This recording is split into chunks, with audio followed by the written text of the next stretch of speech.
Hi guys, welcome back to my channel, and for those of you that are new, my name is Marissa, also known as Homemaking with Marissa.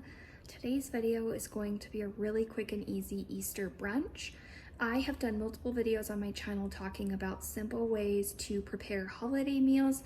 Last Easter, I shared a 10-ingredient Easter dinner. If that's something that you're looking to prepare this year, I will include that recipe in the description box down below. Anytime I am making a simple brunch, I try to incorporate a fruit, some sort of crusty bread, a vegetable, and an egg dish that includes dairy and meat. This is kind of my staples when I am making a simple brunch for my family. I'm going to take you along with me in the kitchen, do this really casual vlog style video, and just show you what I will be preparing this year for our Easter brunch. If you're new to my channel and haven't done so already, I would love it if you would join my little YouTube community by subscribing to my channel. It's completely free. All you have to do is hit the red subscribe button down below. And if you turn on the bell notifications, you will be notified anytime I upload a new video. The first dish that I'm going to be showing you how to make is an egg bake. You actually start by preparing this the night before. You want to allow your egg bake to sit for at least 8 hours for everything to absorb the flavors and for the bread to soften. For this recipe, I'm going to use 6 eggs, 1 cup of cheese. I'm using a combination of medium cheddar and Parmesan cheese, 1 cup of heavy whipping cream. I always spray my dish with avocado oil spray just to make sure that nothing sticks. I'm going to chop up this shallot. I'm not going to worry about cooking the shallot beforehand. It will soften and cook in the oven during the baking process. This is what's going to make it a little bit special. Ordinarily, when I make dishes like this, I'll just use regular sausage, but for Easter, thought that adding prosciutto would be really nice. Prosciutto can be a little on the pricey side, but I find that 3 ounces is more than enough for this dish, and it adds a really nice flavor, especially paired with the Parmesan cheese. And then for our bread, I'm going to slice up 6 slices of homemade sourdough. You could use any sliced bread that you have.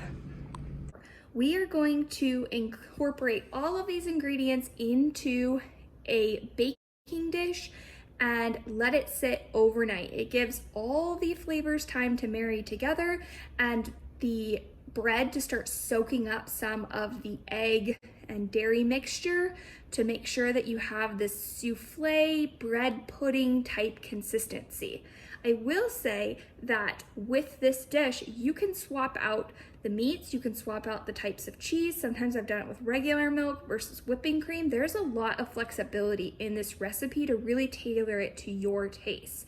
I thought that the combination of the prosciutto and the Parmesan was going to be a really nice pairing for a holiday. When I think of Easter, I always think of having ham. I thought that prosciutto would be a nice take on that and something that would add a really nice, luxurious depth of flavor without being super expensive or difficult to prepare. Here's what our egg bake looks like after it's had time to sit. Now, truth be told, I am doing this all in the same day. I do this often where I will make some sort of egg bake like this in the morning, let it sit throughout the day, and then I'll cook it at night. So if you're looking to make something like this as more of a brunch type menu for dinner, you can absolutely assemble this in the morning and it'll be ready to cook by dinner time.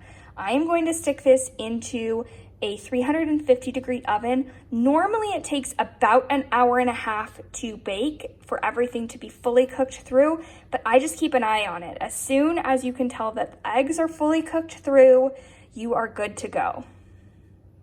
For the first hour, I'm going to cover this with aluminum foil so that the top doesn't get too crispy. And then for the last 30 minutes, I'll take off the foil and allow the top to brown. This is what you're looking for after an hour in the oven covered. Just uncovered it. I'm going to stick it back into the oven for an additional 30 minutes just to get a little bit more of a golden color on the top here. But you can see this is really fluffing up and giving it that souffle type of texture without all of the work that goes into making a souffle. Next, we're gonna break down the fruits and the vegetables. I am just making a really simple fruit salad for this. My kids love berries.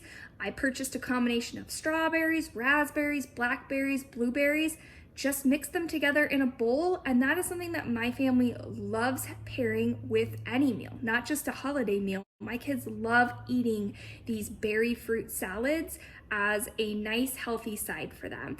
I will also serve this for snacks for the kids. It's just a really quick way to get some fruit into them in a way that they thoroughly enjoy. For our vegetable, I am going with asparagus. Asparagus, I think, is nice for a holiday meal. It is a little bit more expensive vegetable, so it is nice to reserve it for special days like Easter. I have served it with Mother's Day brunch, which I actually filmed a video on Mother's Day of what I was serving for that brunch. So I will go ahead and link that in a card above if you would like to watch that as well. Asparagus is really nice for a holiday. My kids like the flavor of asparagus, and it really spreads pretty far. If you're going to be serving it to your family for $3 or $4, you have a nice vegetable that can be doctored up to be a little bit special. This asparagus is going to go into a 350-degree oven for 15 minutes. You just want to make sure that all of your asparagus has softened, but there's still a little bit of a bite to it. That's our preference. If you like yours softer, you could certainly cook it for longer than 15 minutes. If you like it to be a little crispier, I would say that you could go down to as few as 10 minutes and it would still be cooked, but have a nice bite to it. And just seasoned it really simply with some avocado oil and some salt and pepper. For our bread, I am using a homemade sourdough bread. I have a separate recipe on my channel showing how I make sourdough bread from scratch. I did doctor this one up a little bit by adding some garlic powder and some fresh thyme leaves. I added a teaspoon of garlic powder and just pulled off some of the leaves from thyme and sprinkled that in until I felt like it was going to be enough to evenly distribute throughout the bread. Now, if you don't have the time or the desire to make a bread from scratch, take some help from the store on this. You can find some really nice, high quality artisan breads at the grocery store that have a great flavor. You can find them infused with cloves of garlic, with rosemary, with olives. There's a huge assortment at the grocery store. If you don't have the time or the desire to make bread from scratch, definitely let the store help you out on this one. Here's our bread. You can see there are flecks of fresh thyme throughout it. This baked up really nicely.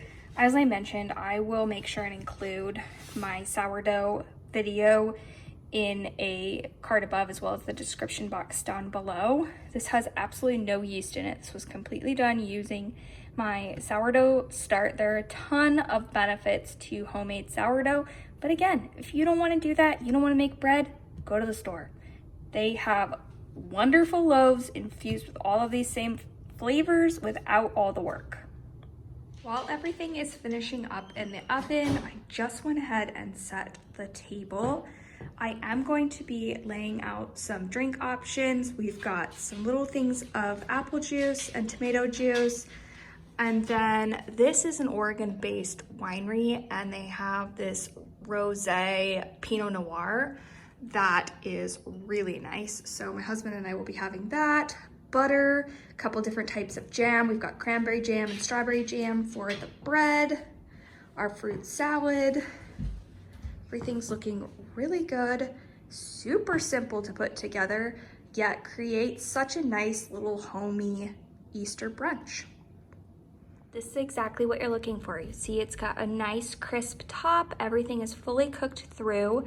This is going to be so tasty. And like I've said before, it's super versatile. Any meat, any cheese, add herbs, add different vegetables, anything that your family likes would be great mixed inside of this egg and cream mixture.